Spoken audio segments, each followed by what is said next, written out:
Bonjour à tous, aujourd'hui on va parler de ransomware. Un ransomware, c'est un logiciel informatique malveillant prenant en otage toutes vos données. Photos de vacances, vidéos de famille, musique, documents de travail, tout le contenu de votre ordinateur. En échange, il vous sera demandé une rançon de quelques centaines d'euros sous forme de bitcoin.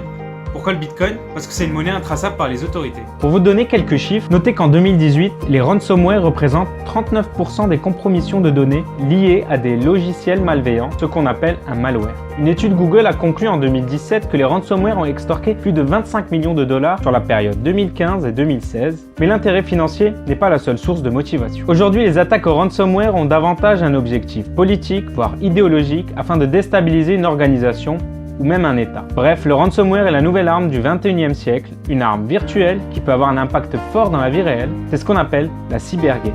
Pour vous donner un petit scénario d'attaque. Le plus souvent, le scénario d'attaque commence à la réception d'un mail, qui malheureusement ne s'est pas retrouvé dans le dossier spam indésirable, mais bien dans votre boîte de réception. Vous avez tous déjà reçu des emails douteux, vous promettant monts et merveilles. Vous les avez évidemment esquivés. Cependant, ces mails sont de plus en plus vraisemblables. Par exemple, un mail de votre société de fournisseur d'énergie vous présentant les nouveaux tarifs applicables. Simple et efficace. Le mail est accompagné d'une pièce jointe ou un lien URL contenant ces tarifs. Vous l'ouvrez et le ransomware opère. Concrètement, il se passe quoi? Le ransomware s'installe sur votre ordinateur et bloque, crypte, chiffre l'ensemble de vos fichiers données à l'aide d'une clé de chiffrement. C'est une sorte de mot de passe complet. C'est un peu comme mon visage en ce moment. Vous ne me reconnaissez plus parce que l'image a été modifiée. Je suis là, je ne suis plus là.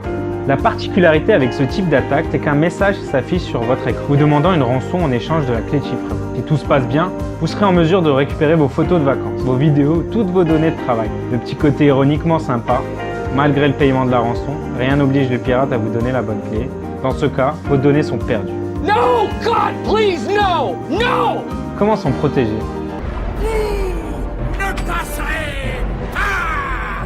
1. Sauvegarder ces données fréquemment sur une plateforme séparée de votre réseau. Par exemple, depuis un cloud, un disque dur externe ou un serveur déconnecté de vos appareils infectés. Qui vous permettra de les réintégrer si nécessaire. 2. Mettre à jour son système et ses logiciels.